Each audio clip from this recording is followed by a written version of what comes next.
From the depths of hell rise the fire demons to help you in your quest against evil. Use them and slay every formidable beast you come across. Behold, the dawn of the Black Sun. An ocean above, an abyss below. Come, entertain me.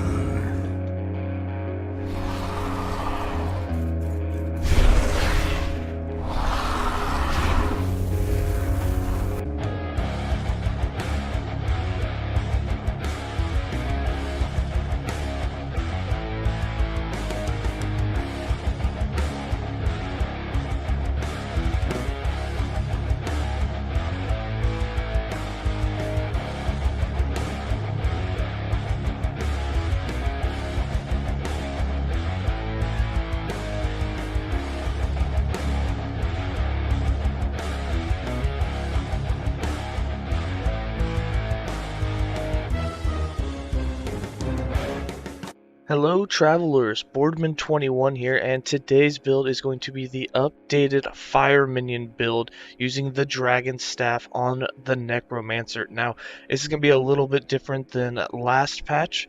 We're going to throw in using Soulfire so that our Wandering Spirits get 200% Ignite chance on their hits as well as their Poison chance, and then we're going to go full fire after that. So our Wandering Spirits are also going to have Ignite chance, and then our two-handed staff is going to give all our minions Ignite chance. So everything's going to have Ignite, so we're going to have mages in there doing massive quickly firing off their fireballs, Wandering Spirits doing their poison spectral putrefants, which is going to have a 200% Ignite chance on its hit, and then we're going to have Wraths in there as well. We're going to have the Flame Wraths, so they're also doing Ignite.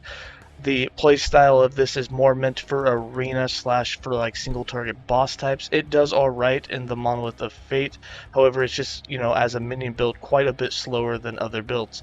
With this, to get your mana back, as you will be consuming quite a bit of mana, you can either stop summoning the Wraths or you can hit them with Drain Life, or you can just do a mixture of both. I like to put them all on autocast, and then I just hit them with Drain Life when my mana starts to get low, and you can get your mana back. In monos, that means you'll just have to stop about every 15 seconds so that you can get your mana back and then continue forward. As a minion build, you should already expect, to be stopping quite often to wait for your minions to catch up to you. Alright, let's go ahead and get into the skills. For skills, we're running Summon Wrath, Drain Life, Summon Skeleton Mage, Transplant, and Wandering Spirits.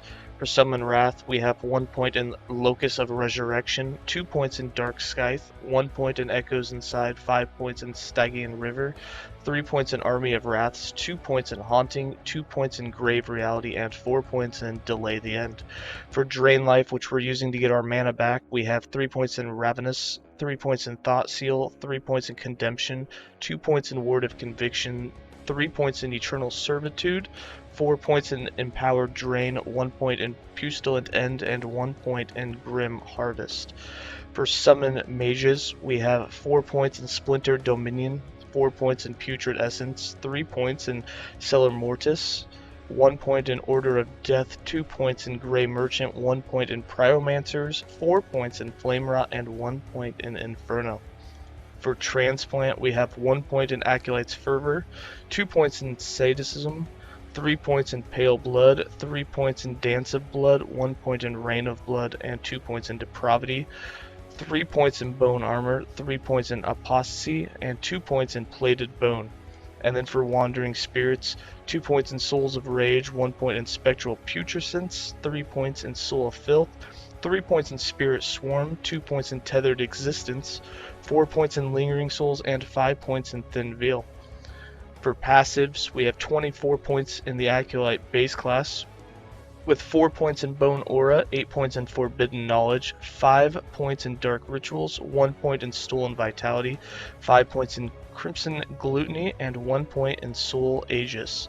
71 points in the Necromancer, with 8 points in Risen Army, 8 points in Blood Armor, 3 points in Cursed Blood, 8 points in Aegis Fall, 3 points in Putrid Retribution, 5 points in Frantic Summons, 8 points in Tyrant, 3 points in Cling to Life, 10 points in Moonlight Prior, 10 points in Rite of Undeath, 4 points in Empty the Graves, and 1 point in Disciples of Necromancy, and 16 points in the Lich, with 8 points in Crippling Insight, 8 points of Survival of the Cruel. And then for our items, we have idols, we have Flame Wrath. You want at least 2 of them. You want to try and get for 100% chance to summon Flame Wrath. We have about 81% on R2. We also have some increased in flat health, and we have some health on kill with some necrotic resistance. We have 2 types of uniques.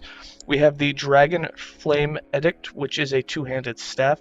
This is to give our minions, which will be our Wraths and our Mages, over 100% chance to ignite on hit and increased fire damage. We will also be running the Soul Fire, which gives the Wandering Spirits chance to ignite on hit, because they are a necrotic skill, and I did test it. So the Wandering Spirits will have a 200% chance to ignite. Your Wraths will have over a 200% chance to ignite, because a Flame Wrath already has a 100% chance, and it'll add another 122 to it. And then your Mages will also have over a 200% chance, as the Fireball Mages already have a 100% chance, thanks to converting the Poison chance into Ignite chance. So all of your minions and your Wandering Spirits will have at least 2 stacks of Ignite each for every attack that they do, which means that if you have 30 or 40 minions, every attack that goes off, you're going to be 60 to 80 stacks of Ignite on single target, and it's really nice for single targets. It does, however, slow down a bit when you have huge areas of mobs and you don't have really good AoE. You do get multiple projectiles out of the mages. The Wandering Spirits tend to spread out, so it does clear things decently fast, but again, single target is where it's at. For our gear, our chest place, we have shared fire damage. For our helm, we have shared fire damage. After that, it's basically just resistances and intellect everywhere that you can get it. For our turquoise amulet, we have minion health and minion health regen. For our rings, we have lots of resistance. The boots, we have some move speed with more resistance. Gloves, dodge rating for minions, more resistance for us. Same with the other ring. And then our belt, minion health and then more resistance. For our character sheet, we are capped in all of our resistances. A couple of them are a little too high, so you don't have to quite get as much as we did on the gear. We only have 500 armor. Our health regen sits at 35. This does go up a little bit as you summon minions thanks to your passives.